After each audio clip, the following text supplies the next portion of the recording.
A Sikh can be African, Sikh can be Chinese, ও European হতে পারে। I am Bengali Sikh. Maharaja Ranjit Singh এর পর থেকে শিখরা ইন লার্জ পপুলেশন পাঞ্জাব থেকে, রুরাল পাঞ্জাব থেকে আসা শুরু করেছে। বার্কলে ইউনিভার্সিটিতে যত প্রফেসর ছিল সব বাঙালি ছিল। ওটাকে মিনি জালিয়াওয়ালা ম্যাসাকার বলা হয়। এটা কামাঘাটা মারু একটা বড় backlash. Netaji Subhashchandra Bose INA form করেছেন, 99% শিখ সোলজার ছিলেন। শিখরা দুটো গাড়িতে ওনাকে বসিয়ে এখান থেকে নিয়ে গেছে বর্ধমান। ওইখানে এটা অ্যান্টি শিখ ব্যাপারটা খুব বেশি গ্রো হয়েছে। উনি বললেন 500টা গুলি আছে, আমি 500 গুলি চালাবো, তারপরে আমি মরবো, তারপর আপনাকে আসবো। Exploring the Sikh roots in eastern India. 1946 great rights of Calcutta. We don't believe in conversions. আপনারা সবাই যান, ওইখানকার জায়গা ডেভেলপ হবে। এবং গোল্ডেন টেম্পলের উপর অ্যাটাক হয়েছে, মনে একটা আঘাত। আমাদের এই জিনিসগুলো করতে সাহায্য করে মণিপুরা আয়ুর্বেদা বলে একটা কোম্পানি। এটা আমার লাগবে।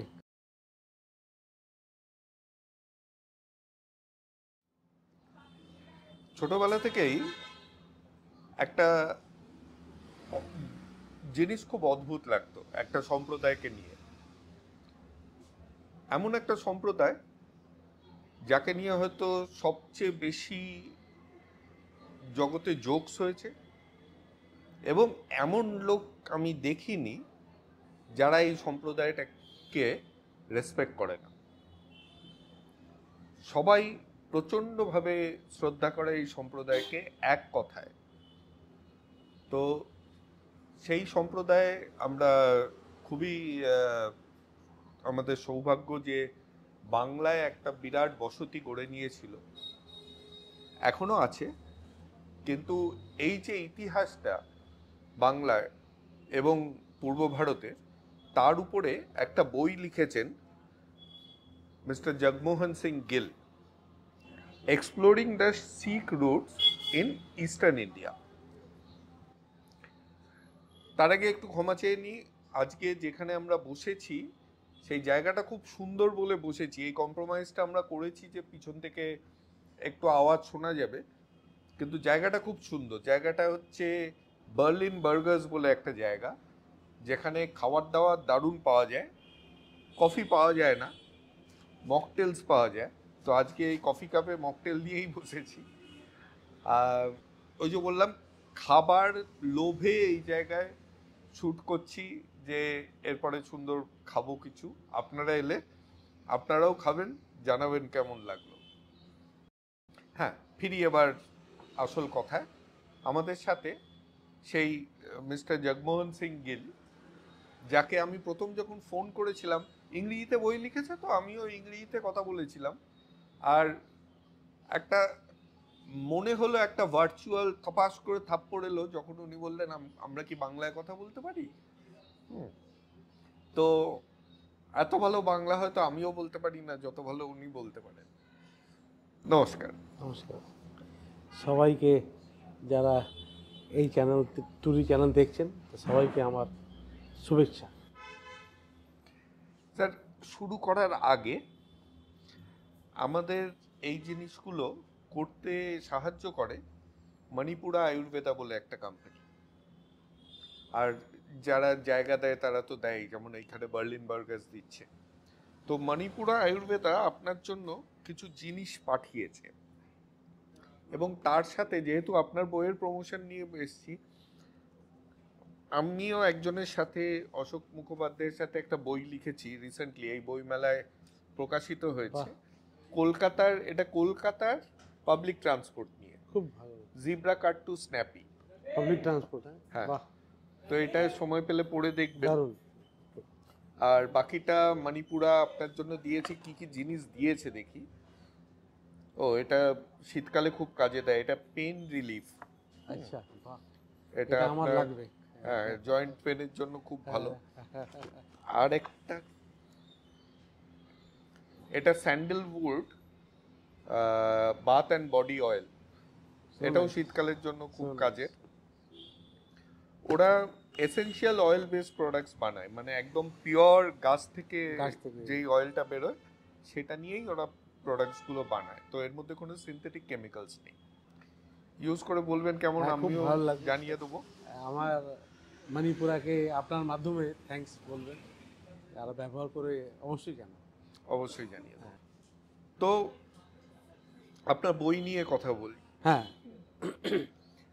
আপনি তো এই বইটা লিখলেন, কিন্তু এটা তো আপনি তো ফুল টাইম অথর নন, হুম, ঠিক আপনি একাডেমিক রিসার্চারও ছিলেন না, ঠিক। করতেন ব্যবসা। হুম। তো হঠাৎ করে এইটা করার ইচ্ছা হলো কেন? এটা করার ইচ্ছে পিছনে অনেক একটা কাহিনী আছে।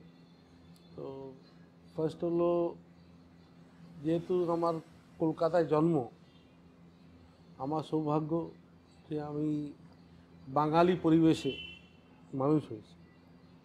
তো ছোটোবেলা থেকে দেখতাম ইতিহাসের একটা চর্চা বাঙালি জগতে হয়, কালচারালি বিভিন্ন রকমের চর্চাও হয়।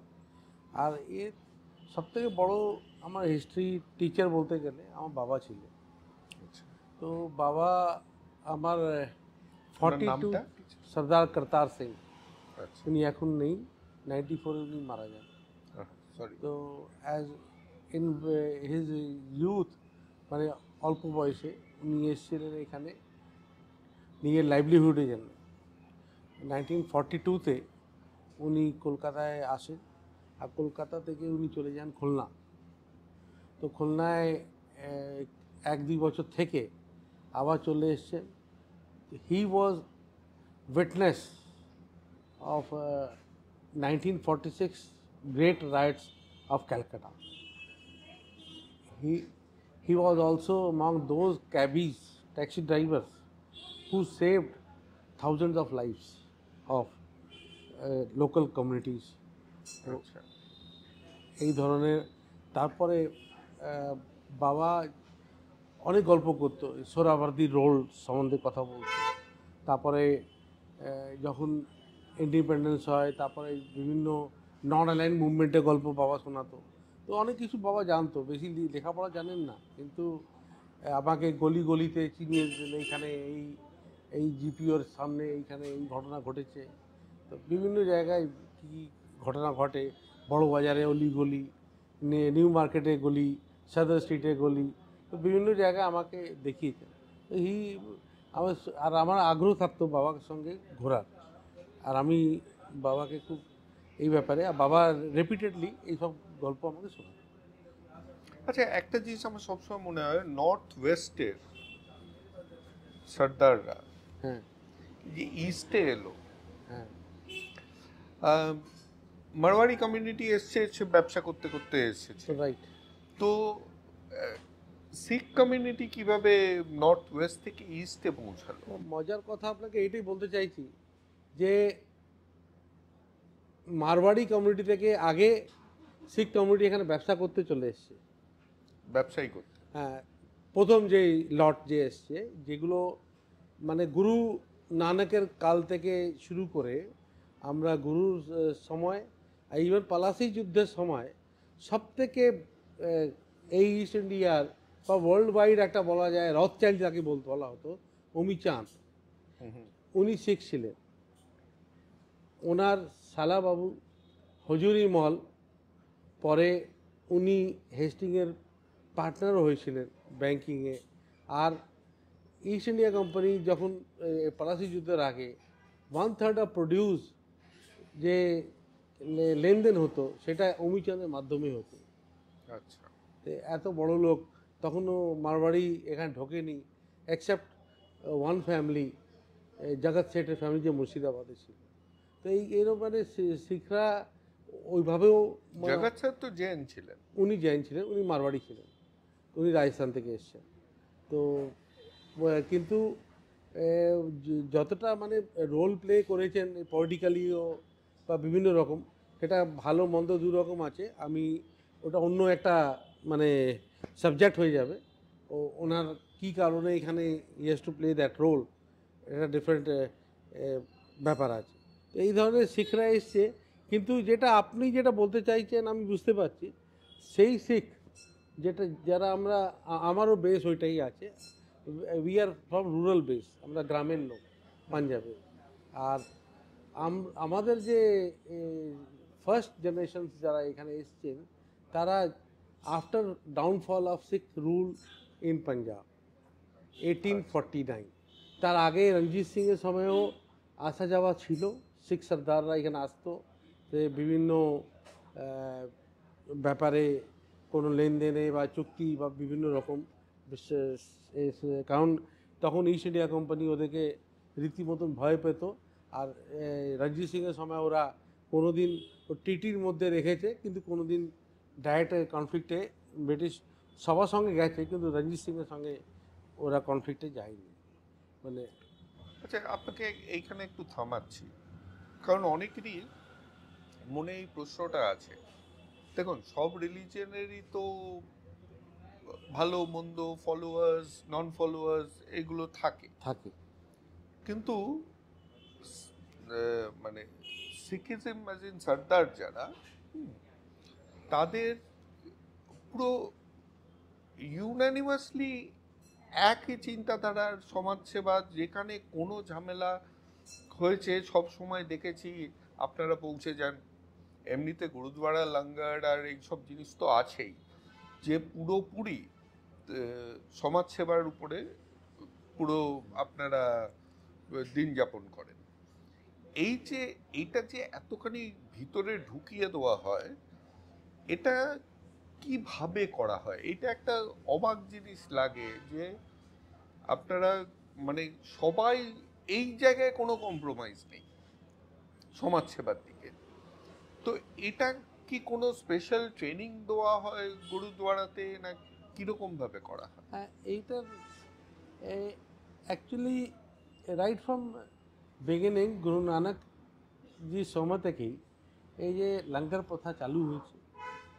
আর সব থেকে বড় হলো যে গুরু গ্রন্থ সাহেব, যে আমাদের যাকে আমরা লিভিং গুরু বলে আজকে বলি, আমরা সেই হিসাবেই মানি আর শ্রদ্ধাও করি। তো ওর লিভিং গুরু যে আদর্শ আছে, এই আদর্শটাকে মানা সব শিখদের একটা মানে স্বতঃস্ফূর্তভাবে, বা দে অ্যাডপ্ট দ্যাট, মানে দে আর ইমবাইবড ইন গুরবানি। গুরবানির সঙ্গে উনি ওতপ্রোত হয়ে যান প্রত্যেক শিখ। আর যদিও যতই দলবাজি হোক, যতই বিভিন্ন রকমের মতের ব্যাপারও হোক, তা সত্ত্বেও যখন সেবার সংকল্প যখন আসে, সেবার ব্যাপারটা যখন আসে, তখন কিন্তু শিখরা ওই সে আমার সঙ্গে নাম মত মিললেও মানে সবাই এক ওই সেবাতে সবাই উঠে পড়ে লেগে থাকে। সেটা অন্য কমিউনিটিতে হয় না কেন? মানে আমার যেটা অবাক লাগে যে একটা ডেপুটি সিএম, এই কিছুদিন আগে গুলি চলেছিল যেখানে সুখবীর সিং বাদলের, হ্যাঁ হ্যাঁ হ্যাঁ, অত বড় একজন পলিটিক্যালি পাওয়ারফুল লোক, তাকে সেবা করতে বলছে এবং মানে সে লোকে জুতো সাজিয়ে রাখছে, এবং অবশ্যই তার সেটা একটা পানিশমেন্টের মতন আছে, কেউ তার না বলতে পারছে না। মানে এই যে স্ট্রং ব্যাপারটা, এইটা কিভাবে ইম্পোজড হয়, কিভাবে? ডেফিনেটলি তো একটা কোনো ইম্পোজিশন থাকে, না হলে তো সবাই যদি সব দিকে চলে যায় তাহলে এই ব্যাপারটা আপনারা রাখতে পারতেন না। তো এই ইম্পোজিশনটা আসে কিভাবে? এটা অ্যাকচুয়ালি আমাদের যে গুরু সাহেবরা এত সুন্দর একটা সিস্টেম তৈরি করে দিয়েছেন, তাকে আমরা বলি পাঁচ প্রধানী। মানে যেখানেই পাঁচজন, মানে যাকে আমরা শ্রেষ্ঠ মনে করি, ধরুন কলকাতা কোনো প্রবলেম হলো, পাঁচজনকে শ্রেষ্ঠ মনে করলাম, তারা একটা ডিসিশন একটা নেবে। আর একটা এই তো বলতে গেলে একটা ওর মরাল যেন ব্যাপারটা, যে আমি হয়তো কিছুটা অন্যায় করেছি, একটা সেলফ কনফেশন টাইপের একটা ব্যাপার যেটা আছে, এটা এই আলটিমেটলি যখন একটা চূড়ান্ত হয়ে যায়, তখন এই সব জায়গায় এইসব জিনিসগুলো উঠে আসে। Even you should be knowing, even Giani Zail Singh, মানে উনিও পরে পাশ্চাত্তাপ করেছিলেন। আর বিভিন্ন রকম মানে ব্যাপারে এই সবাই এরম মানে করতে হয়, মানে কোনো না কোনো জায়গায় চেয়ারের বা কোনো সার্কামস্টান্সেসে অনেকবার মানুষের অনেক ভুলভ্রান্তি হয়ে যায়, কিন্তু সেটাকে এই করার জন্য, যে কারণ সমাজ ওটাকে শিখ সমাজ যে আছে ওটাকে ভালো চোখে নেয় না। আর এই কারণে এই সিস্টেমটা ইভেন মহারাজা রঞ্জিত সিংয়ের সময় মহারাজা রঞ্জিত সিং কিছুটা ওইরকম অন্যায় করেছিলেন। তো আকালি ফুলা সিং উনি জাথেদার ছিলেন আকাল তখ্তে ওই সময়, তো ওনার কাছ থেকে কোড়া খেতে হয়েছিল। তাই হ্যাঁ, মানে এই ধরনের এটা মানে বলতে গেলে একটা নিজেকে শুদ্ধিকরণ করা, আর আমার যে আমি অন্যায় করেছি বা কিছু কাজ যেটা মানে সোশ্যালি বা ধর্মীয়ভাবে ঠিক নয়, মানে মানুষের একটা আদর্শ হিসাবে, সেটা যখন ও অ্যাকসেপ্ট করে দেয় তখন ও অ্যাকসেপ্ট করে, মানে সেটা রঞ্জিত সিংও করেছে। তাই জন্য এটা তো এখন হালের ব্যাপার। তো আপনার বইয়ে ফিরি। আর তো এটা আমরা বেরোবো ঢুকবো, কারণ আমার মানে শিখ সম্প্রদায় সম্বন্ধে অনেক প্রশ্ন আছে, শুধু যেটা সব উত্তর এইখানে তো একটা বইয়ে দেওয়া সম্ভব হ্যাঁ, না। একটা খুব লম্বা হয়ে যাবে এই হ্যাঁ। কথাগুলো। হ্যাঁ, তো এর জন্য মাঝে মাঝে একটু বই থেকেও ফিরবো। আর বইতে আসতে হবে। তো এই বইতে দেখলাম আপনি বাংলা থেকে বেশি পাটনাকে বেশি গুরুত্ব দিয়েছেন শিখদের সম্প্রদায়ের, রাইট। মানে যেখানে হ্যাবিট্যাটস গড়ে তুলেছে। কিন্তু আমার ধারণা ছিল বাংলাতে অনেক বেশি হয়েছে। এই বইটা যেটা আছে এ নট ফর দ্য সিক্স, যে আমার মতন বা যারা পাঞ্জাব থেকে এসে এখানে বসতি করেছে।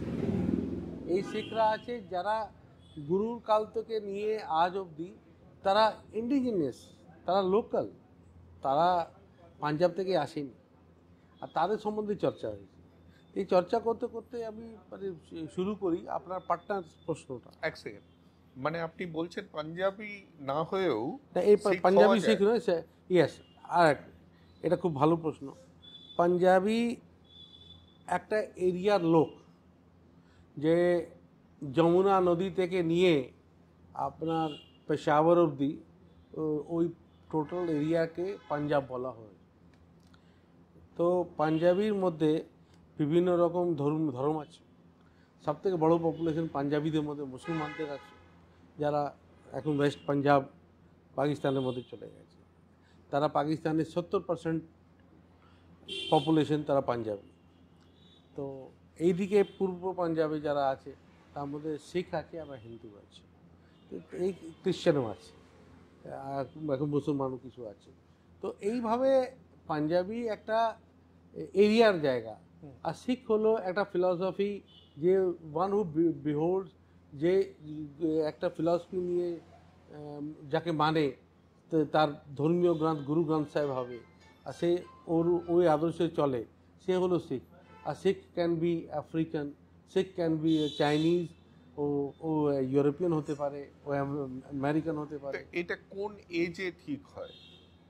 এটা কোনো এই ঠিক নেই। মানে এটা আমি আজকে চাইলে শিখ হ্যাঁ, হতে পারবো? মানে এনি টাইম, যখনই আপনার এই আদর্শটা, আমরা তো শিখ ধর্মে একটা বড় ব্যাপার আছে, we don't believe in some short of other short of conversions.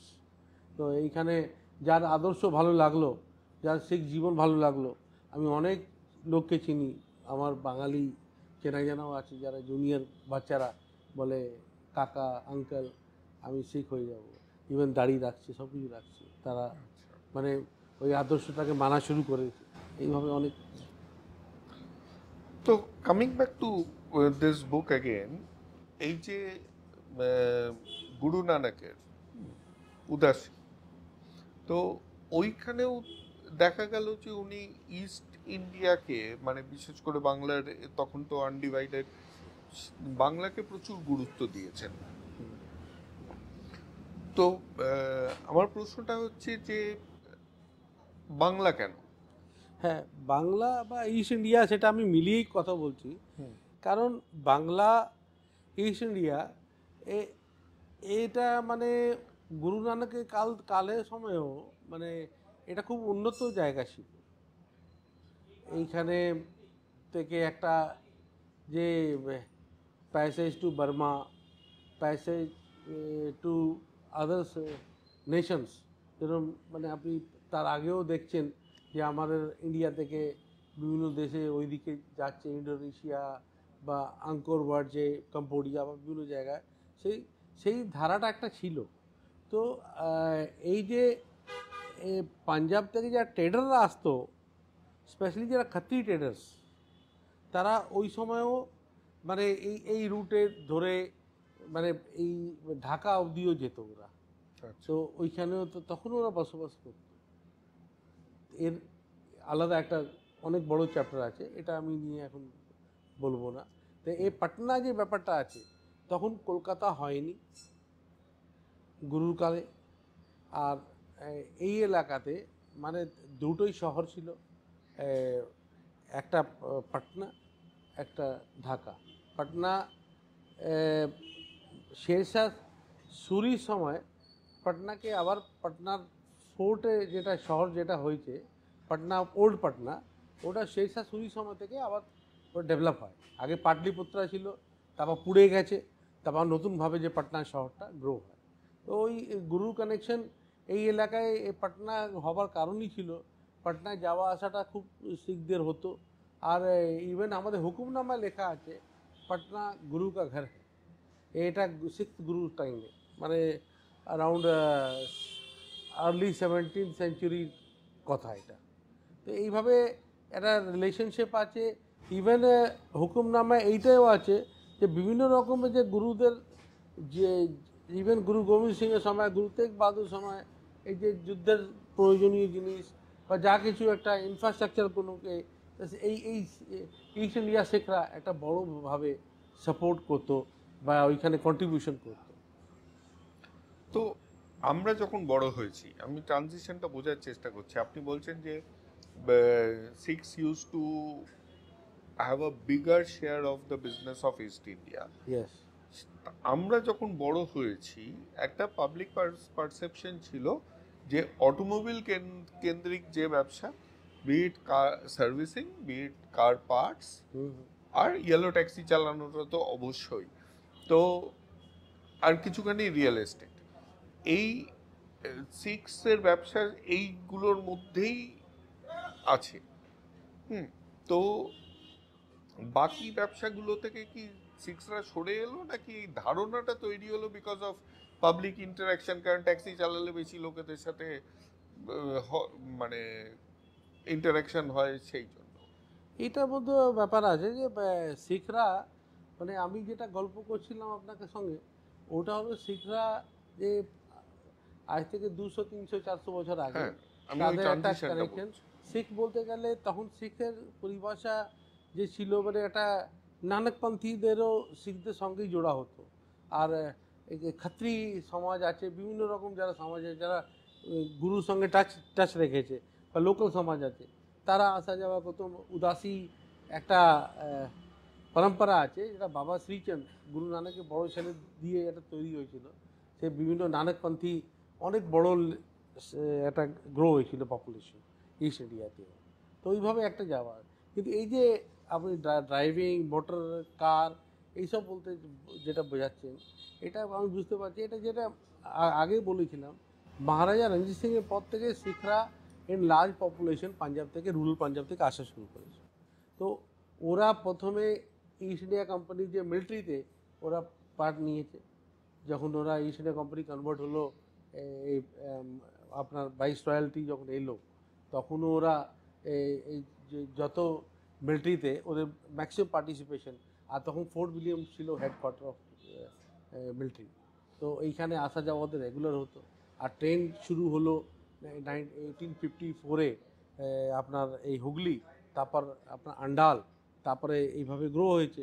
তো এইভাবে ওরা তখন আসতো। আমি দেখেছি যেটা ওরা হয়তো কিছুটা হেঁটে আসতো আল্লাহাবাদ অবধি, মির্জাপুর অবধি, তারপরে ওরা নদীর এতে আসতো।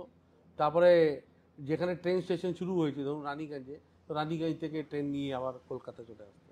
এইভাবে যাওয়া আসা, তখন একটা বড় পপুলেশন আসা শুরু হলো। তো এই কারণে সেখানে ওরা যখন রিটায়ার হয়ে যাচ্ছে মিলিটারি থেকে, কী করবে, এইখানেই ওরা বিভিন্ন বড় বড় মিলস হতো। আর সেই সময় ওয়ার্ক ফোর্সের ব্যাপারটা ছিল। ধরুন এক একটা মিলে বড় বড় পপুলেশন একটা চাকরি করতো। আজকে মতো অটোমেশন ছিল না। তো ম্যান লেবারই চলতো ওইখানে। মানে এক একটা কোম্পানিতে মানে 500-500 সিকিউরিটি গার্ডও থাকে। তো সিকিউরিটি গার্ডের রোলটা শিখরা পড়তো। তারপরে যখন গাড়ির ব্যবসা এলো, যখন এই স্টার্টিং অফ 20th সেঞ্চুরি, তখন ওরা যেহেতু মিলিটারিতে ওরা গাড়ি চালানো জানে, ওরা গাড়ি ড্রাইভিং শুরু করলো, এখানে নিজেরাই ড্রাইভিং স্কুল গঠন করলো। এইখান থেকে আস্তে আস্তে ওরা ড্রাইভিংয়ে, আর ড্রাইভিংয়ে তার বিভিন্ন রকম যে ক্ষেত্র আছে, ড্রাইভারদের জন্যে আমাদের ফ্লক্স যখন আসা শুরু হলো, তাদের খাওয়া দাওয়ার দরকার আছে, ধাবা, তাদের বাড়ির খাওয়া দরকার না, তো ওইরকম খাওয়া দাওয়া শুরু হলো। ওইরকম টেলার্সরা এলো, ওইরকম কাপড় আমার চাই যেটা পাঞ্জাবে আমি পরতাম। সেইভাবেই অটোমোবাইলের প্রয়োজন আছে স্পেয়ার পার্টসে, তো ওইটাও ওদের গোষ্ঠী। এইভাবে একটা এই অটোমোবাইলের কেন্দ্র করে একটা গোষ্ঠী একটা বিভিন্ন রকম তৈরি হয়। কিন্তু অত একটা এগ্রিকালচার নির্ভর স্টেট, বাংলা আর একটা এগ্রিকালচার নির্ভর, রাইট। তাহলে বাংলায় এগ্রিকালচারে ঢুকলো না কেন? মানে সেরকম ভাবে তো আমরা অ্যাকচুয়ালি বাংলাতে এগ্রিকালচারে দেখি। আপনি প্রশ্নটা খুব ভালো করেছেন, কিন্তু বাংলায় এগ্রিকালচারের সিস্টেম আর পাঞ্জাবে এগ্রিকালচার সিস্টেম আমি ছোটোবেলা, কারণ আজকে তো অটোমেশন হয়ে গেছে, মোটামুটি একই লাগে, কিন্তু তফাৎ ছিল। আর তারপরে কি আছে, বেঙ্গলে density of population was very much higher, তো এইখানে অ্যাগ্রিকালচারের স্কোপটা ওরা পায়নি। এইখানে আমি দেখেছি মানে অন্য শহরে, গুজরাতে চলে যান, আহমেদাবাদের কাছে, এদিকে এমপিতে রায়পুর, আপনার ইন্দোর, তারপরে গোয়ালিয়র, এই সব এলাকায় শিখদের বড় বড় চাঙ্ক অফ ল্যান্ড আছে, আর তারা এগ্রিকালচারে কাজ শুরু করেছে, কারণ ওইটা ওদের একটা রক্তে আছে। কিন্তু এইখানে হলো না, এখানে সুযোগটা পেল না ওরা। কেন পেল না? ডেন্সিটি অফ পপুলেশন, আপনার মানে বড় ল্যান্ড চাই, বড় ফ্যাসিলিটিস চাই। এইখানে যেহেতু পপুলেশন অলরেডি আগে আছে, তো আপনি এটা দেখবেন যে এখানে অলরেডি একটা পপুলেশন হয়ে থাকে, সেইখানে বাইরের লোক যখন আসে, সে অত ওয়ার্মথ হয়তো নাও পেতে পারে। তো ওইখানে কি ছিল, জঙ্গলে পুরো 500 একর এমপিতে নিচ্ছে, আর কেউ নেই আশেপাশে, মানে ওইখানে ওরা ফার্ম করা, এইখানে এই একটা প্রবলেমটা মানে একটা ছিল। আর এক জায়গায় অল্প অল্প জমি আছে সবার। কিন্তু শিওরলি উমিচাঁদের মতন যাদের অত পয়সা ছিল, তাদের ফার্মল্যান্ডও ছিল। তাদের ফার্মল্যান্ডটা আমি যেটা আমার রিসার্চ বলছে, তাদের আমি অনেক বড় বড় ফার্মল্যান্ড দেখেছি, কিন্তু আলটিমেটলি আফটার হেম মানে ওদের ফ্যামিলি ফুল টোটালি ডেস্ট্রয়েড হয়ে গেছে 1830 সালে, মানে কেস করতে করতে নিজেদের মধ্যে ভাঙন হতে হতে। আর পুরো বড় বাজার যেটা আপনি দেখছেন, ফ্রম হাওড়া ব্রিজের ওই রাজা কাটরা থেকে নিয়ে চিতপুর রোড অব্দি সারা জমির মালিক ওরা ছিল। তো ইভেন মনোহর দাস কাটরা, ইভেন খাত্রি কাটরা, অল ওয়ার পাঞ্জাবি কাটরা, হনুমান মন্দির ওইখানে, এই সবই ওদের স্থাপিত করা, মানে বিভিন্ন খুব বড় জায়গা ছিল। কিন্তু আলটিমেটলি কী হলো, ওদের পাশেই যারা লোক আছে সেটা বিভিন্ন, কারণ এখন করলে আমি কন্ট্রোভার্সি, আমি হিস্ট্রিতে লিখবো উইথ রেফারেন্স, তখন ওটা আমি চ্যালেঞ্জও করবো তার, এখন সব কিছু বলা ঠিক হবে না। ঠিক আছে, যদি লেখার পরের যদি থাকে তাহলে এখন আর চাইছি না। হ্যাঁ হ্যাঁ। তো এবারে এই যে পিরিয়ডটা আমরা কথা বলছি, একদম মডার্ন থেকে পুরনো, তার মাঝে আসি। একজন খুব রেসপেক্টেড, মাঝে মাঝে এই আওয়াজটা আপনাদেরকে মেনে নিতে হবে। ওই যে বললাম একটা কম্প্রোমাইজ, খাওয়ার খুব সুন্দর, কিন্তু যেহেতু রাস্তার উপরে, আর আমরা তো হর্ন দিতে খুব ভালোবাসি, সাউন্ড এনার্জিতে গাড়ি চলে আমাদের, তো এটা মেনে নিতে হবে, দুঃখিত। তো একজন খুব রেসপেক্টেড লোক, যে দেশের জন্য প্রাণ দিয়েছে, ভগৎ সিং, তারও একটা ফোকাস ছিল বেঙ্গল। Right right. তার যে সব অ্যাক্টিভিটির মধ্যেই বেঙ্গলটা, আমরা বারবার করে বেঙ্গলের রিফ্লেকশন দেখছি। সে নজওয়ান ভারত সভারও এখানে একটা চ্যাপ্টার থাকে, একজন মহিলা সেটা লিড করতেন। তারপরে তার যে এই চিন্তাধারা অফ সোশ্যালিজম, মার্কসিজম, যেটাই, সেটাও বাংলাতেই বেশি এই চিন্তাধারাটা চলে, তো এই কেন্দ্রীভূতও এইখানে। বর্ধমানে লুকিয়ে থাকার ঘটনা তো আরো যখন উনি ওনার কেস কেটে ত্যাগ করলেন, ওইটা ডিসগাইজ নিলেন। হ্যাঁ। তো এই এই যে সময়টা, এটা নিয়ে আমি খুব বেশি এইখানে দেখিনি ভগৎ সিং এর। এটা একটু এইটা এই বইটা টোটালি অন দ্য পিপল, মানে who have joined Sikhism right from time of Guru নানকের থেকে নিয়ে গুরু গোবিন্দ সিং বা ওনার পরে বিভিন্ন ফেজে জয়েন করেছে, তাদের সমাজ ব্যবস্থা, তাদের থাকা, তাদের বসতি, তারা কোথাও কোথাও থাকে, আর তারা কী ধরনের আছে আজকে প্রেজেন্ট কন্ডিশন অবধি আমি নিয়ে গেছি। এই বইতে ওই নেই। ওইটা যেটা আপনি বলতে চাইছেন ওইটা হলো মিলিটেন্সি, যেটা যোগ আছে পাঞ্জাব আর বেঙ্গলের, আপনি ওই কথা বলতে চাই। হ্যাঁ। যদি বলেন তো আই ক্যান আনসার দ্যাট। হ্যাঁ, সেটাই আমি জানতে চাই। তো এটা তো খুব আছে। এটা ভগৎ সিং একটা ওই যে কাড়ি আছে না, যেটা লিঙ্ক আছে, তার একটা পার্ট আছে। আপনি ভগৎ সিং যে প্রথমে বেঙ্গলে চলে এলো বা না, না। বেঙ্গলের সঙ্গে কানেকশন হলো, ওইটা নয়। এটা হলো তার বহুকাল আগে থেকে। এই যে আপনার Surendranath in 19th century also, Surendranath Banerjee, আপনার বিপিন চন্দ্রা পাল, এই ধরনের যখন ওরা ইউথ আছে, তখন ওরা শিখদের যে মানে ইভেন রবীন্দ্রনাথ ঠাকুরের বন্দিবীর লেখার আগের গল্প আমি বলছি। তো ও শিখদের যে মানে যে লড়াকু মেন্টালিটি, যে গুরু গোবিন্দ সিংয়ের যে স্যাক্রিফাইস, সেই নিয়ে ওরা নিজেদের মধ্যে বক্তৃতা দিত, ওই দিয়ে গল্প করতো যে আমাদের ওই হতে হবে, আমাদের ওইভাবে চলতে হবে। তো এইভাবে তো আবার মানে করতে করতে তারপর আপনার 20th সেঞ্চুরিতে ইভেন করতার সিং সরাভা, মানে উনি বাঘা যতীনের সঙ্গে এখানে মিটিং করেন। করতার সিং সরাভা ওয়াজ আইডল রোল মডেল অফ মানে ভগৎ সিং, ওনাকে জীবন মানে রোল মডেল করতার সিং সরাভাকে দেখছে। তো এই ধরনের একটা ব্যাপারটা ছিল। তারপর যে আপনি ভগৎ সিং এইখানে আসা, ভগৎ সিং এখানে ডিসগাইজে আসে। ভগৎ সিং সবথেকে বড় প্রাপ্তি কেন এসেছিল?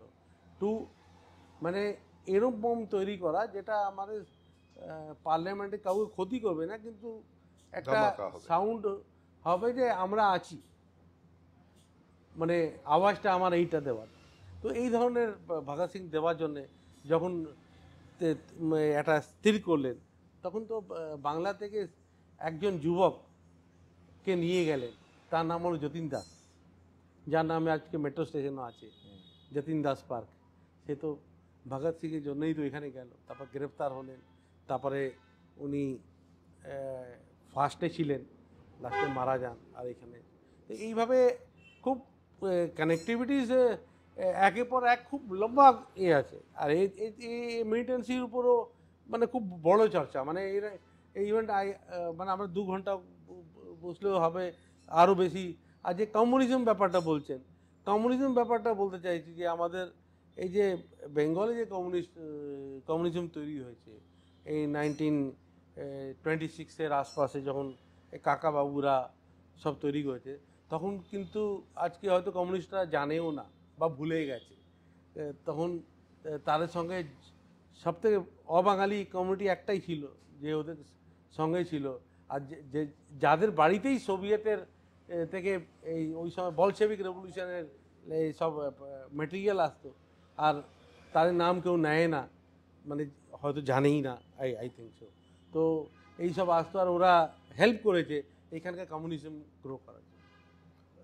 তো গিল সাহেব, যখন ইন্টারন্যাশনাল ওয়াটার্সে ঢুকলাম, আপনি সোভিয়েটের কথা বললেন, তো আমরা ইন্টারন্যাশনাল ওয়াটার্সে যখন ঢুকলাম, তাহলে কোমাগাতা মারুর যে ইনসিডেন্ট, রাইট, সেটাও হয়তো আমরা অনেকেই ভুলে গেছি। ঠিক। তো আপনার মতন একজন রিসার্চারকে যখন পেয়েছি, তাহলে ওইটার উপরে কিছু শুনি, কি হয়েছিল ব্যাপারটা।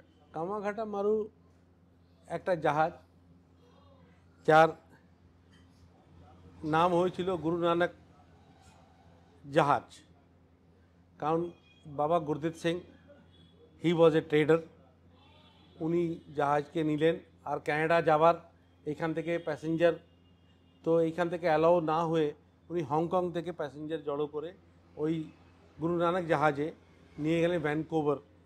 তো ভ্যানকুভারে ওনার প্যাসেঞ্জারদেরকে নামতে দেওয়া হয়নি, কারণ ব্রিটিশদের একটা ছিল যে ডাইরেক্ট দেশের থেকে যেতে হবে বা কি একটা অনেক রকম মানে তাদের ফর্মালিটিস ছিল, ওরা অ্যালাউ করলো না। যারা ক্যানাডিয়ান, কারণ সবাই তো বলতে গেলে সাদা আর একই জিনিস ছিল, সে কন্ট্রোল ওইখান থেকেই হতো, মানে আপনার এই ইংল্যান্ড থেকেই হতো, ওইখান তখনকার আমেরিকা বলুন আর ক্যানাডা বলুন।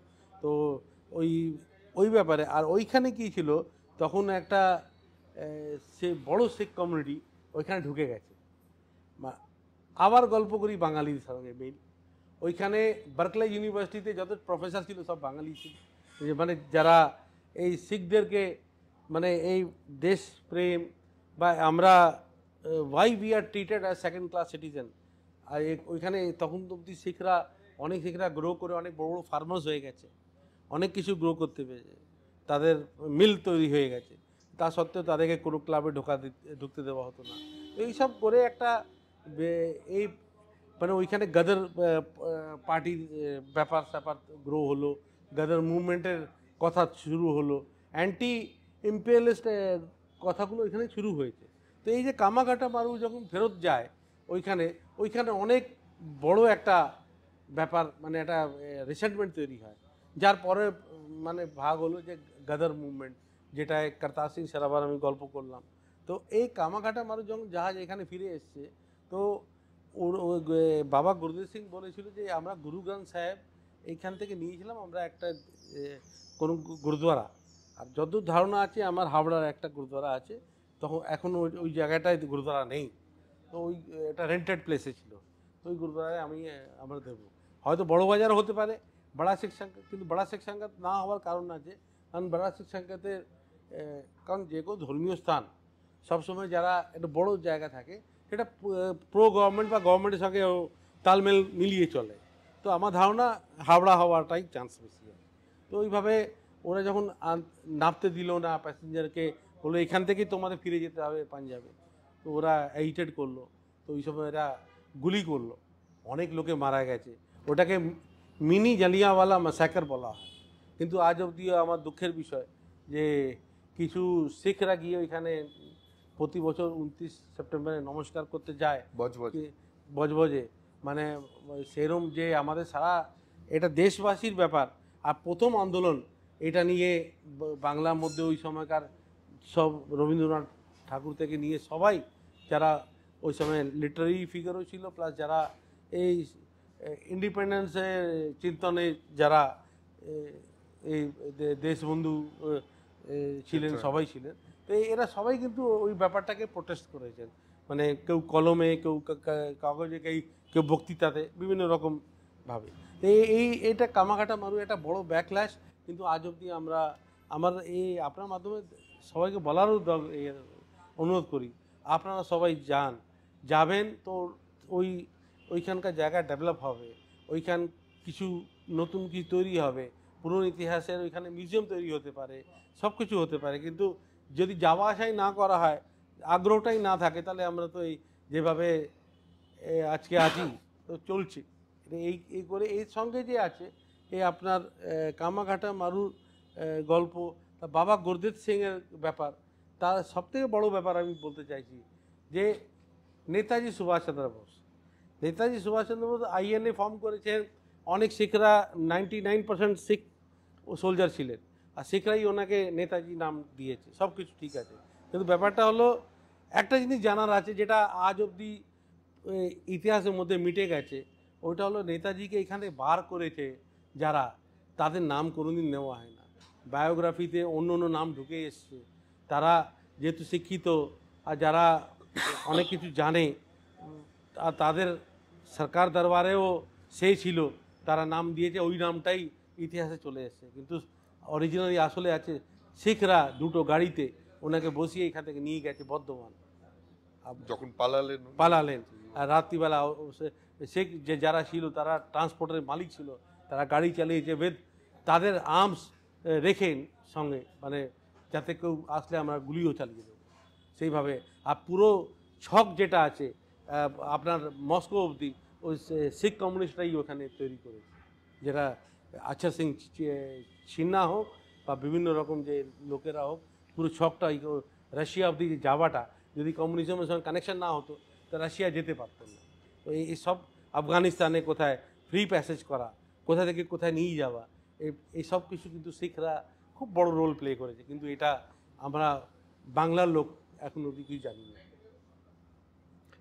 তো এবার একটু হিস্ট্রি থেকে প্রেজেন্টে আসি, আপনাকে নিয়ে একটু জানি। তো, তার আগে একটা প্রশ্ন একজন করেছেন, সেটা চালাই।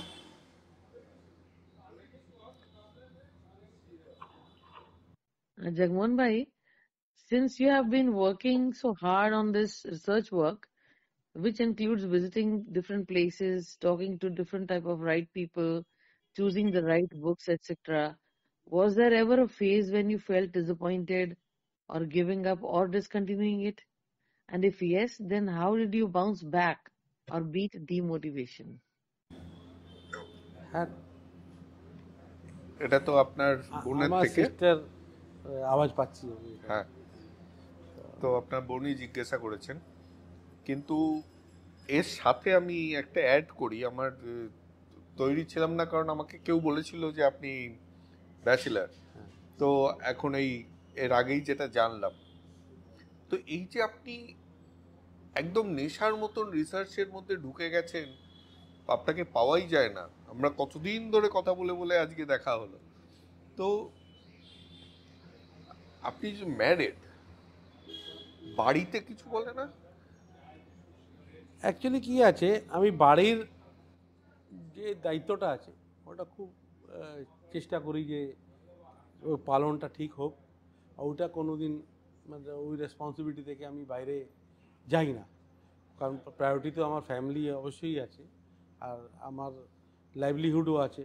কিন্তু একটা মানে বলুন ঈশ্বরের কৃপাই বলতে পারি যে আমার সব কিছু কিন্তু স্মুথলি হয়। তো এর মধ্যে সবথেকে বড় যে আমার সিস্টার যে বলেছে, আমার সিস্টার আমার খুবই বড় এক সাপোর্ট সিস্টেম। সিস্টার আর ওনার বোনের আমার দুটো ভাগনা ভাগ্নি আছে, তারা এখন যথেষ্ট বড় হয়েছে, তারাও আমাকে এই সব আমার ফ্যামিলি সবই আমাকে পুরো সাপোর্ট করে। আর এই যে আমার বোন একটা প্রশ্ন জিজ্ঞেস করলো যে ডিসহার্টেন্ড হওয়া, এই ডিসহার্টেন্ড হওয়া অনেকবার হয়েছে। কারণ কি এই বইটা খুব লেট এসছে, বইটা আসার কথা ছিল 2017-তে, আর বইয়ের আসার পরে অনেক অ্যাপ্লড পেয়েছি। সারা বিশ্বের যারাই বই পড়েছে তারা আমাকে আশীর্বাদ দিয়েছে খুব মানে প্রাণ ভরে, তাদেরও আমি ধন্যবাদ জানাচ্ছি আর তাদের আমি ঋণ আছি। আর কিন্তু যখন আমি যেতাম আবার বিভিন্ন জায়গায়, আমার হ্যাবিটটা একটু অন্যরকম ছিল, যেরকম খ্যাপা লোকের হয় না, মানে ট্রেনে গেলেও কোনো লোকের সঙ্গে দেখা হলো তার সঙ্গে জিজ্ঞেস করলাম। একবার আমার সিস্টারই সঙ্গে বসে আছে, আমরা যাচ্ছি এক জায়গায়, তো একজন সে হয়তো অনেক কিছু জানে, সে বলল একটা বিরাট ভারত এই যে ইন্ডিয়ান একটা যাদের এবারে গভর্নমেন্টের একটা বড় হাইয়েস্ট পোস্টে ছিল, তো আমার মানে একটু বলে না উৎসাহ হয়ে গেছে, ঠিক আছে আপনার সঙ্গে কিছু কথা বলতে চাইছি। তারপরে ও হঠাৎ বললো না আমি কথা বলবো না, মাথা ব্যথা হয়ে গেছে আমার। কারণ এই যে আপনার একটা রিসার্চ করা বা ওরাল লোকের কাছে জানা, এইটাও সব লোকে কি আমাকে একটা সেলসম্যানের মতন যেরকম, তার মধ্যে আমিও দায়ী, সেলসম্যানের সঙ্গে দুর্ব্যবহার যেরকম করা হয় মাঝে মাঝে, সেইভাবে আমিও দুর্ব্যবহার পেয়েছি। কিন্তু এই সিস্টার আমাকে সবসময় বলতো না ইউ ক্যারি অন, আর আমার বাড়িতেও সেরকম। আর আমি মানে বাড়িতে যে আমাদের বেসিক ডিউটি আছে আমি ওটা দিয়ে কোনোদিন আমি নেগলেক্ট করি। তো আমি না খুঁজছিলাম আপনার ছোটবেলা থেকে, হ্যাঁ দমদমে স্কুলে পড়া থেকে শুরু করে, জয়পুরিয়া থেকে শুরু করে, যে 3-4 জনকেই জিজ্ঞাসা করলাম যে জগমোহন সিং গিল কোনোদিন কোনো দুষ্টুমি করেছে। হ্যাঁ, সবাই অনেক করে মাথা টাথা চুলকে বলছে না, খুব স্টুডিয়াস, খুব ভালো ছেলে, কোনোদিন কোনো দুষ্টুমি তো করতে শুনি। তো এই খুব ভালো ছেলেদের মাঝে মাঝে দুষ্টু বন্ধু হয় যারা তাকে সামনে রেখে দুষ্টুমি করার একটা পারমিশন পেয়ে যায়। সেই রকমও তারা স্বীকার করলো না যে তারা করেছে কিনা। তো আপনার ছোটবেলাটা কেমন কেটেছে? আর দেখুন মানে যদি বলি যে আমি দুষ্টুমি করিনি এটা তো অপরাধ হয়ে যাবে, কারণ আমার হয়তো বন্ধুরা অনেক ব্যাপার মানে দুষ্টুমি ব্যাপারটা, আর দুষ্টুমি আমি বেশি করেছি কিন্তু আমি এলাকাতে করিনি, আমি স্কুলেই করেছি বেশি। আচ্ছা, তো স্কুলে আমি যেরকম খেলতে চলে গেলাম, ক্লাস হচ্ছে আমরা বাইরে খেলতে চলে গেলাম, টিচারকে চুক্কি মেরে, এইসব ধরনের কিছু কাজ আমরা করেছি। আর অনেকবার আমরা সব ক্লাসের স্টুডেন্ট মিলে আমাদের ইচ্ছে হলে কালকে আসবো না, তো আমরা একটা কিছু উল্টো পাল্টা একটা বানিয়ে নিলাম, যেটা আজকে মনে হয় আমরা ঠিক করিনি। মানে যেই বয়সের যেই ধর্ম, সেটা তো কোনো সেটা একদিন তো সেটা হ্যাঁ করতে হবে। করেছি, সেটা অল্প অল্প। কিন্তু বন্ধু হয়তো যারা কাছে আপনি জিজ্ঞেস করেছেন, আমি জানি না কাকে জিজ্ঞেস করেছেন, কিন্তু আমি খুব একটা ওভারঅল কিছু সেইভাবে মানে আহ, ওই দুষ্টুমিটা যেটা করিনি বলতে গেলে, কারণ আমি খুব সিরিয়াস ছিলাম। আমি স্পেশালি তাই জন্যে আমার বাবার সঙ্গে মানে ফাদার রিলেশন কম ছিল, বন্ধুত্ব বেশি।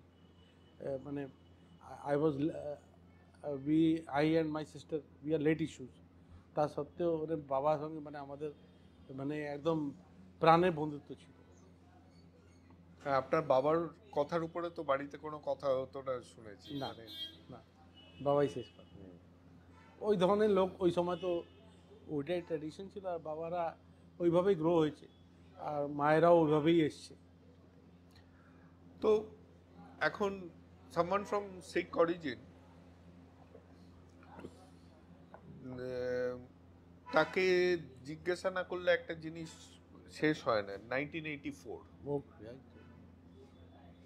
সেই সময় আমি টাইমলাইন যদি দেখি, আপনি জাস্ট হয়তো হাই স্কুল কিংবা কলেজে ঢুকেছি। কলেজে ঢুকেছেন।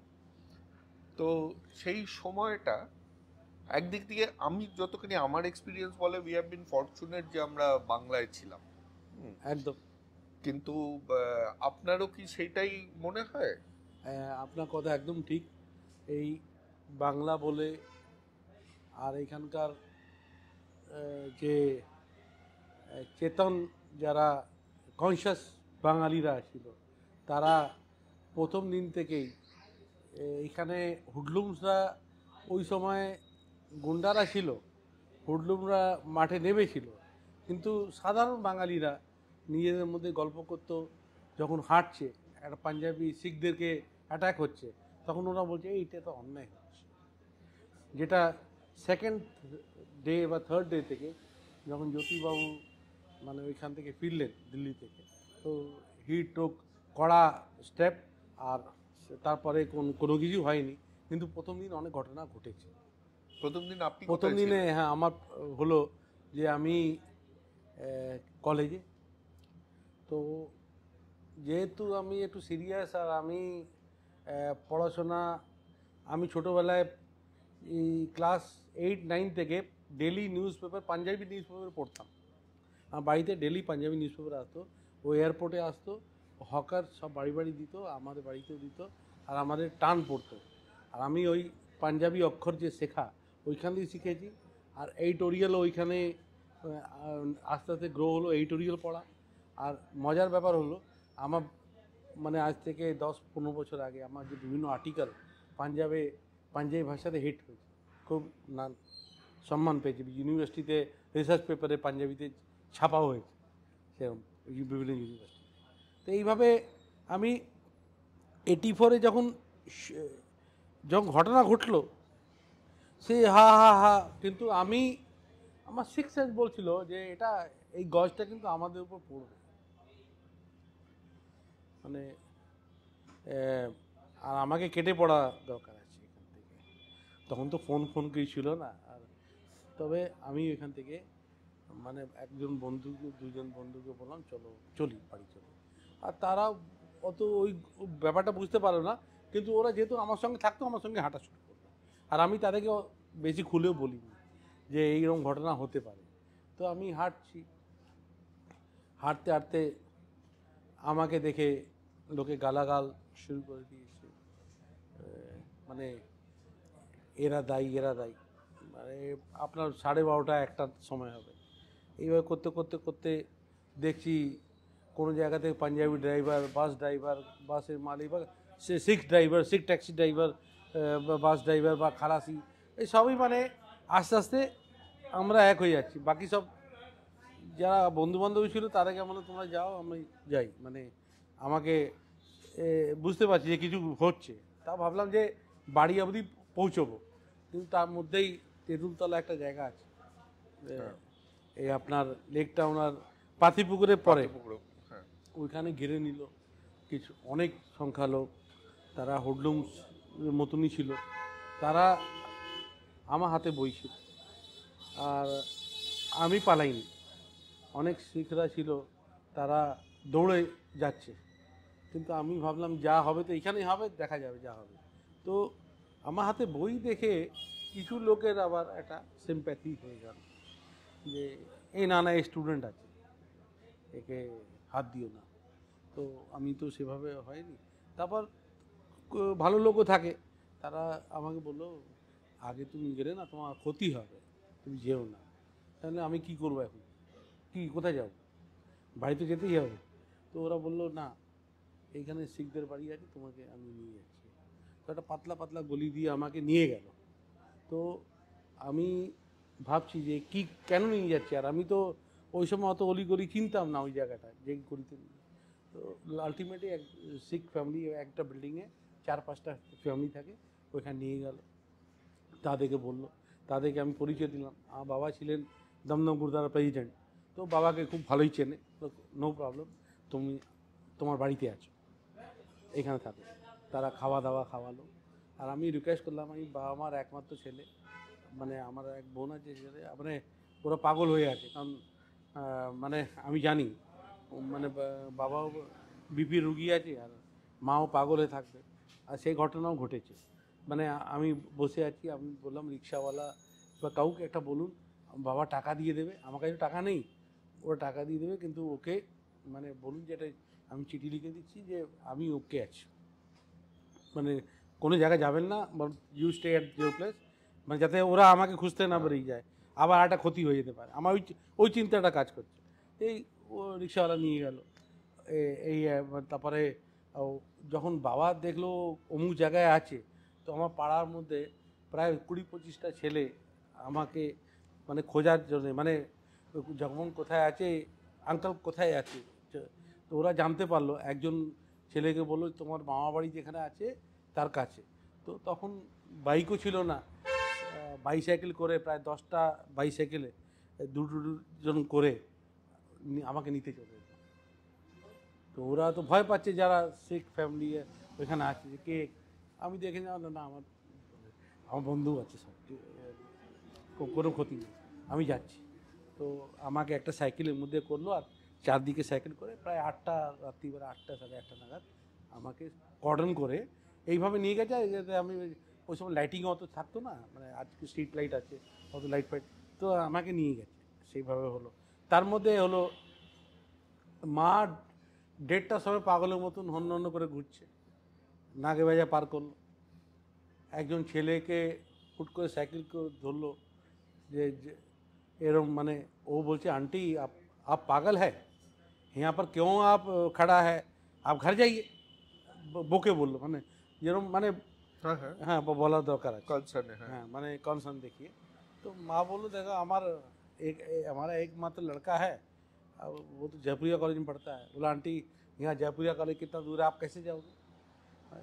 स्वाभाविक আছে, নাগেবাড়ি থেকে প্রায় 7 কিলোমিটার दूर है तो संभव ना। माँ बोलो हम तो रह नहीं पाएंगे। তো ও ছেলের কি একটা কাজ করলো, এটাই যে দাঙ্গাও হয়েছে, দাঙ্গার মধ্যে বাঁচানোর লোকও ছিল, সেভিয়ার ছিল। আর বেঙ্গল বলে ও ছেলে মাকে চেনে না, সাইকেলে বসালো, জয়প্রিয়া কলেজে গেল। জয়প্রিয়া কলেজে তখন ছাত্র পরিষদ খুব, যদিও অন্য দল ছিল একটা, আমি নাম নেওয়া উচিত নয়, আর এক দল যে ইন্দিরা গান্ধীর সঙ্গে জড়িত, সেই দল এখানে তারা বলছে এ করছে, কিন্তু ওরা আমাকে খুব ভালোবাসত ওরা। তো মা যখন বললো যে আমার ছেলে এখানে পড়ে, বলে আন্টি মানে আপনি এখানে থাকবেন না, চলে যান, তাড়াতাড়ি চলে যান, ও নেই এখানে, কলেজে নেই, চলে গেছে। তো মা ওইখান থেকে ফিরে আসে। পরে মাও প্রায় 6টার মধ্যে ফিরেছে রাত্রে। তো আমার বাড়ি পুরো পাগলের মতন বাড়ি হয়ে গেছিল। তো যখন ওই একটা রিক্সাওয়ালা যে চিঠি নিয়ে গেছে, সেইটা আমার লাইট রে অফ হোপ হয়ে গেছে। বাবা বললো না এখন কোনো চিন্তা নেই, তোমার নিয়ে আসো। তো এইভাবে আমি 8টার সময় ঢুকলাম। আর ওই ছেলেকে আমি স্যালুট করতে চাইছি, ওর সাউথ ইন্ডিয়ান ছেলে, একজন পরে বাঙালি মেয়েকে বিয়েও করেছে, কলকাতারই বসবাস করে, উদয় তমলুর তার নাম আছে। এই এনার্জি চাকরি করতে এখন রিটায়ার্ড হয়ে গেছে। এই বাংলার এই ব্যাপারটা। আর একটা কথা, ওই দিনই মানে এটা আরও ইম্পর্টেন্ট কথা আছে, যে ওই দিনই আমার বাড়ির পাশে মিস্টার অজিত ঠাকুর, উনি একজন বাঙালি খুব বড় কর্পোরেট জগতের নাম করা সিমেন্ট টেকনোলজিস্ট ছিলেন। সিমেন্টের মানে ভারতবর্ষে, সারা ভারতবর্ষের মধ্যে সেরা টেকনোলজিস্ট বা সেরা একজন ছিলেন নাম, যে মানে সিমেন্টের প্লান্ট বসাতে গেলে অজিত ঠাকুরই লাগবে, এইভাবে একটা নাম ছিল। উনি আমাদের বাড়ির পাশে থাকতেন। আর আমরা ছোটোবেলা থেকেই ওনাকে ধর্মের মামা বানিয়েছিলাম। মানে মায়ের ছোট ভাই হিসাবে সে মাকে নিজে দিদি হিসাবে সম্মান করতো। আর ওই সময় উনি আমাদের মাইমা মানে ওনার ওয়াইফকে, মানে হয়তো আমার নিজের মামার সঙ্গে অত সম্পর্ক নেই যেটা ওনার সাথে আমার, তো উনি পাঠালেন যে দিদি আর দাদাকে ডাকো, এই অবস্থা খারাপ। কারণ উনি তখন তো যে বেদলা হেডকোয়ার্টারে ভাইস প্রেসিডেন্ট ছিলেন। তো ওইখানে দেখলেন যে এই যে রাইটার বা UNI বিভিন্ন নিউজ এজেন্সি থেকে যে অবস্থা খুব খারাপ, আর ইন্দিরা গান্ধী সত্যি মারা গেছে, ও ডিক্লেয়ার হয়নি কিন্তু মারা গেছে, বলো তাড়াতাড়ি আমাদের বাড়িতে চলে আসতে, don't stay at your home.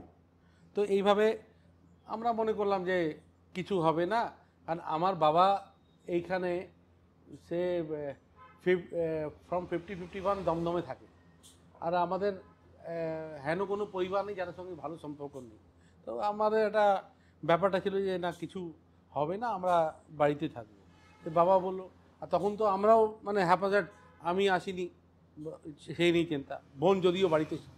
তো এইভাবে যখন সেকেন্ড দিন একজন মানে অন্য একটা পাড়া থেকে, মানে আমাদের 1 কিলোমিটার পাড়া থেকে, মানে একটা ওইখানে এটা অ্যান্টি শিখ ব্যাপারটা খুব বেশি গ্রো হয়েছে। তো ওদের মধ্যে যে ওদের ওই দলের যে নেতা আছে, সেও আমার বাবার থেকে অনেক অবলাইজড। সে বাড়িতে বলেছে সাবধানে থাকতে। সে আমাদের জানলা ফানলা খোলা দেখে বললো, চাচা এ क्या कर रहे हैं आप? अरे आपको तो टारगेट किया हुआ है। কারণ বাবা ছিল গুরুদ্বারা প্রেসিডেন্ট, আর তার আগে অপারেশন ব্লু স্টার হয়েছে, তখন গোল্ডেন টেম্পলের উপর অ্যাটাক হয়েছে। আর আমরা কোনো পার্টিকুলার ওইখানে যারা আছে বা কে নেই জানি না, কিন্তু আমাদের সব শিখ লোকের যখন গোল্ডেন টেম্পলের উপর অ্যাটাক হয়েছে মনে একটা আঘাত। তো এইভাবে আমাদেরও আঘাত ছিল। তো তবে আমাদের কোনো আর কিছু রোল নেই। এইভাবে ওরা এটা ক্রিয়েট করেছে, এরা এই করেছে, ওরা ওই করেছে, এইভাবে তো ওরা অ্যাটাক করার চেষ্টা করেছিল। সেই সময় ও যেহেতু ও আবার ওদের গুন্ডা দলের হেড, কিন্তু আমাদের যেহেতু বাবার সঙ্গে একটা সম্পর্ক আছে, তো ও বলে গেল যে আমি আসলেও আপনি গেট খুলবেন না। তখন বাবা ডিসাইড করলো যে আমরা ঠাকুর বাড়িতে চলে যাব। আমার বোন, আমাদের যে ল্যান্ডলর্ড ছিল, তখন আমাদের নিজের বাড়ি ছিল না, ওরা ল্যান্ডলেডি বললেন যে আমাদের কাছেই থাক, আরও লোক ওদের কারণ ড্রেসে তো মেয়েকে তো বোঝা যায় না, কিন্তু আমি, আমার মা আর আমার বাবা ও ঠাকুর বাড়িতে আমরা 7 দিন ছিলাম। আর 7 দিন ওরা এইভাবে আমাদের রেখেছে, আমরা জীবনে ভুলতে পারবো না। ওদের বোঝা হয়ে আমরা থাকিনি। এভরিডে আমাদেরকে জিজ্ঞেস করে ওরা রান্না করতো, আমাদের যা প্রয়োজন আছে ফার্স্ট প্রায়োরিটি ওইটা। আর ইভেন ওনার কাছে লাইসেন্সড রিভলভার ছিল, উনি বললেন 500টা গুলি আছে, আমি 500 গুলি চালাবো, তারপরে আমি মরবো, তারপর আপনাকে আসবো। Say that was the relationship. আচ্ছা, এইটা না একটু একটু সিরিয়াস দিকে যেহেতু আলোচনা হচ্ছে, আমি একটা সিরিয়াসই কোয়েশ্চেন করছি। শুরু করেছিলাম এটা বলে যে এমন একটা সম্প্রদায় যে সব সময় মানুষের সাহায্যে নেমে যায়। বাংলায় আমরা, আপনি যতখানি বলছেন সেটা কিছুই নয় কম্পেয়ার টু কিছুই হয়নি, বা ওটা প্রথম দিন যা ঘটনা, তারপরে হয়তো থার্ড ডে থেকে আমাদের এইখানেও আমি দেখেছি, আমাদের রাত্রিবেলা আমাদের এলাকার ছেলেরা তারা খুব সুন্দর পাহারা দিত আর বিভিন্ন জায়গায়। আর ইভেন আমরা তো একটা ভালো জায়গায় পেয়ে গেছি, কিন্তু যেই লোকের বাড়িতে কোনো খাওয়া দাওয়া যাবে না, ওইখানেও কিন্তু লোকেরা বিভিন্ন রকম বিভিন্ন সোসাইটি থেকে, মঞ্চ থেকে খাওয়া দাওয়া পাঠিয়েছে, তাদেরকে নিয়ে আবার শান্তির মিছিলও বার করা হয়েছে। সেসব অনেক কিছু হয়েছে, কিন্তু কিছু মানে সেকেন্ড থার্ড ডে থেকে ও জার্নালাইজ করবে, কোনো জায়গায় কিছু হতে দেয়নি।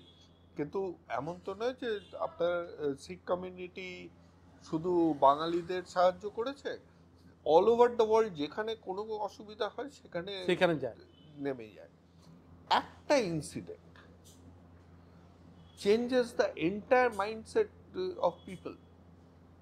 যে একটা লোক দুটো লোক কি করলো, তার জন্য এতদিন ধরে যারা জনসেবা করেছে পুরো ব্যাপারটা ধুয়ে মুছে যায়।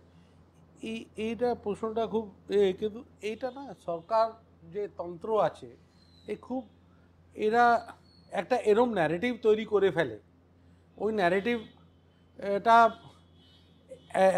মিডিয়া দিয়ে, বিভিন্ন রকম সেলস দিয়ে, ওই মানে লোকের মধ্যে না একটা মানে ফোর্সফুলি একটা একটা নতুন রকম একটা জিনিস তৈরি করার, ইনভাইট করার চেষ্টা করে, যেটা খুবই ক্ষতিকারক। কিন্তু সরকাররা করে, যে রাজীব গান্ধী যে জিতলো, আমরা আজকে বলছি, even he also one with a particular card ওই সময়। কিন্তু তারপরে আবার মোটিভেশনটা পান কিভাবে আবার জনসেবা করা? ডিসইলিউশনমেন্ট হয় না এইখানেই? এটা একটা আমাদের পুরনো কাহাওয়াতও আছে। একজন যখন 18 সেঞ্চুরিতে শিখদেরকে খুব মারা হতো, সেই সময় বলতো, তারপরে কিন্তু শিখরা দাঁড়িয়ে যেত। আহমদ শাহ আলী মারছে, 30,000 লোককে, 40,000 লোককে মেরে দিল, তার উপরেও দাঁড়িয়ে গেল। মানে ওই যে দাঁড়ানো গল্পটা, মানে ব্যাপারটা, ওটা শিখদের ওই স্পিরিটটা comes from Guru Nanak and teachings of our gurus. আর গুরু গোবিন্দ সিংয়ের যে যে এই মনোভাবটা, যে আমাদেরকে দাঁড়াতে হবে, আমরা শহীদ হলেও, আমার কিছু হলেও আমাদেরকে আমার অ্যাগ্রেশনের বিরুদ্ধে দাঁড়াতে হবে। সেই জিনিসটায় শিখরা সবসময়, মানে যতই হোক ওরা দাঁড়াতে পারে। আপনি দেখুন 47-এ মানে শিখরা খালি হাতে এসছে, কিন্তু ওই শিখরাই আবার 60s-এর মধ্যে নিজেকে জায়গা গ্রো করতে পেরেছে। 10-15 বছর ওরা খুব কষ্টতে ছিল, আস্তে আস্তে, সবাই নয় কিন্তু অনেক লোকে আস্তে আস্তে আবার ওই জায়গায় চলে এসছে। এই লড়াকু মেন্টালিটি আর যা ঘটনা ঘটে গেছে পিছনে ফেলে আবার নতুন করে হাঁটার ব্যাপারটা এই শিখদের মধ্যে ট্র্যাডিশন আছে। তো এটাতেই ওই বন্দিবীরের 4টে লাইন মনে পড়ছে। এসেছে সে একদিন, লক্ষ্য পরাণে শঙ্কা না জানে, না রাখে কাহারও ঋণ, জীবন মৃত্যু পায়ের ভৃত্য, চিত্ত ভাবনাহীন। উনি এত সুন্দরভাবে এই জিনিসটাকে বুঝিয়ে দিয়েছে, যেটা অবাক লাগে, যে নিজে না হয়েও পুরো কমিউনিটিটাকে এই বন্দিবীরের মধ্যে দিয়ে শিখ কমিউনিটি। আর এই টিপিক্যালি এই স্ট্যান্ডটা তো আমাদের স্বাধীনতা সংগ্রামীদের যারা যেত, তারা মানে আওড়াতে যেত, জীবন মৃত্যু পায়ের ভৃত্য। তো হ্যাঁ, খুব গম্ভীর হয়ে গেছে কথাবার্তা। তো দুটো আর প্রশ্ন আছে, একটা একটু লাইট আর একটা ফিউচারিস্টিক। হুম। আপনারা এই যে কেস রাখেন, এই কেসের পিছনে কতখানি সময় দেন মেনটেন করার জন্য? দেখুন, এইটা অভ্যাসের উপর আছে। আমাদের ছোটবেলা থেকে রাখি, আর কোনো অসুবিধাই হয় না। না, সময় মানে আমি বলছি তেল মাখা, হ্যাঁ, বা এইটা ধরুন মানে যাতে ভালো থাকে। এটা কেশি স্নান বলি আমরা।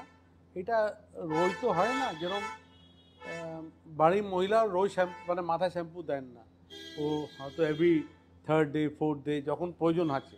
তো আমরা যেহেতু মাথা ঢাকা থাকে, তো আমরা কেসকে যখনই মনে করি যে এখন দরকার আছে, কারণ মাথা ময়লা হয় না, পুরো আপনার ঢাকা কাপড়ে থাকে, কোনো অসুবিধা হয় না। আর গরমের মধ্যে একটু বেশি ঘামটা যখন আসে, তখন একটু ফ্রিকোয়েন্ট বেশি, তখন আমরা মাথায় এই জল দিয়ে শ্যাম্পু করে তারপরে ভালো করে তেল লাগিয়ে শুকিয়ে 1 ঘন্টার ব্যাপার আছে সেটা। তো ওই সময় আমি অন্য কাজও, বাড়ির কাজই করতে থাকি, কোনো অসুবিধা হয় না। কোনো অসুবিধা হয় না? না, ড্যান্ড্রাফ ট্যান্ড্রাফ তো হয় না? একদমই না। মানে বরঞ্চ মানে যে খোলা মাথায় যার অসুবিধা হতে পারে, আমাদের তা ওইটা একদমই হয় না, মানে বরঞ্চ সেফ থাকে। আর এটা যে আছে পাগড়ি যেটা আছে, এইটা এই ট্র্যাডিশনটা আমাদের আজকের নয়। আপনি এই কেসটাও দেখবেন, পুরনো রামজির ফটো, লক্ষ্মণের ফটো যেটা আছে, তাদেরও দেখবেন মাথায় জোড়া করা আছে। তো এইভাবে একটা পাগড়ি যেটা আছে আমাদের ভারতবর্ষের, এই পাঞ্জাবে হোক, মহারাষ্ট্রে হোক, বা রাধাকৃষ্ণন যে রাষ্ট্রপতি ছিলেন, উনিও পাগড়ি বাঁধতেন। তো এই পাগড়ি বাঁধা আবার মানে মাথার একজন একটা শান ছিলেন, আর তাকে আমরা দস্তার বলি শিখরা, আর ওটা আমাদের শান। তো এটা পড়ার রিজনও আছে। এইখানকার যে ট্রপিক ক্লাইমেটে যারা আমরা গরমে বেরোই, কারণ হিট স্ট্রোক থেকে বাঁচার সবথেকে বড় জিনিস হলো পাগড়ি যা বাঁধা থাকে, তা হিট স্ট্রোক হবে না, মাথা ডাইরেক্টে হিট লাগবে। তো এবার লাস্ট কোয়েশ্চেন, নেক্সট বই কবে বেরোচ্ছে? নেক্সট বই যদি সব কিছু ভালো থাকে তো প্রায় 1.5 বছরের মধ্যে বেরোবে। 1.5 বছর লাগবে? কারণ দেখুন, এটা রিসার্চ হ্যাঁ। করা, এটা আমি স্টোরি বানিয়ে রেখে দিলাম, আর টোটাল রেফারেন্স আর ইট শুড বি আনচ্যালেঞ্জ। তো খুব মজার বই হবে। আর এটা শিখ জগতের জন্য যত মানে বেনিফিশিয়াল হবে, যেই বইটা আসবে, এটা তার থেকে বেনিফিশিয়াল হবে বাঙালি যারা রিসার্চার আছে তাদের জন্য আরও বেশি হবে। এটা মজার হবে। আর আমি ওটা আসার আগে হয়তো আপনার সঙ্গে আবার দেখা করব আর জানাবো। Exploring the Sikh roots in eastern India, পারলে পড়বেন, কিনে পড়লে আরো ভালো। না হলে একজন কিনে কয়েকজন শেয়ার করে পড়বেন। আজকাল তো বই লোকে কেনে কম, অ্যামাজনেও অ্যাভেলেবেল আছে। হ্যাঁ, তো অনলাইনে পেয়ে যাবেন, খুব ইজিলি পাওয়া যায়। আমি তো খুব ইজিলি পেয়েছিলাম। তো কেমন লাগলো কথা বলে? দেখুন, আপনার সঙ্গে কথা বলে আমি অনেকটা হালকা হলাম, আর অনেক কথা, তার মধ্যে অনেক ইমোশনাল, আমার জীবনের পার্সোনাল কথা আর সমাজের কথা আপনি বিভিন্ন শেডসকে ধরেছেন, আর আমি কতটা উত্তর দিতে পেরেছি এটা আমাদের শ্রোতাগণ আর আপনারা বলতে পারবেন। আর ভবিষ্যতে এই নিয়ে আরও কোনো যদি হিস্ট্রি সাবজেক্ট যদি আমরা চুজ করি, যে কোনো সাবজেক্ট যেটা শিখদের সঙ্গে বাংলার সম্পর্ক, ইস্ট ইন্ডিয়ার সম্পর্ক ব্যাপারে আরও অনেক রকম ব্যাপার আছে, সেই আমরা পরিচর্যা করতে পারি। খুব ধন্যবাদ, এক তো এইখানে দেওয়ার জন্য, আর আরেকটা সবচেয়ে বড় ধন্যবাদ আমাদের মধ্যেই একজন হয়ে যাওয়ার জন্য, যেটা অবশ্যই তার মধ্যে আমাদের কিছু বলার নেই। আপনি নিজে থেকেই আমাদের মধ্যে এই যে বাংলাটা অ্যাকসেপ্ট করে নিয়ে বাংলা ভাষায় এত সুন্দর কথা বলছেন, এটাই আমার। নাহলে জন্ম এখান থেকে বাঙালি তো অর্ধেক হয়েই গেছেন আপনি, কিন্তু বাংলা ভাষাটা এত সুন্দরভাবে গ্রহণ আমি করেছেন। অর্ধেক বাঙালি বললেও আমার মনে হয় আমি নিজেকে পুরোপুরি বাঙালি মনে করি। আর কেউ যদি পাঞ্জাবেও জিজ্ঞেস করে তুমি কে, আমার পরিচয় বলি আই অ্যাম বেঙ্গলি শিখ। ওরা হাসে, কিন্তু আমি বলি না, আমি বাঙালি শিখ। আমার জন্ম কর্ম আর আমি শেষ জীবন অবধি এই যা কিছু আছে, যা পেয়েছি এইখান থেকে পেয়েছি। জন্মটাও আমার জন্মভূমি এইটা, আর যা আমি শেষ মুহূর্ত পর্যন্ত I want to cherish in Bengal. বোন তো শুনলাম দুর্গাপুজোর কমিটিতেও আছে, ও প্রেসিডেন্ট আছে, ওইখানে হতো হয়। তাহলে তো পুরোপুরি বাঙালি। আর আমিও আর এই আগে অনেক কিছু ব্যাপারে ছিলাম, আর এখন আমি শিখ মিশন ইস্ট ইন্ডিয়া, যে এসজিপিসি অমৃতসরের ইস্ট ইন্ডিয়া টোটাল যে দায়িত্ব আছে ওটা আমার ঘাড়ে আছে, আর আমি ওটা চেষ্টা করি করার। ধন্যবাদ। নমস্কার।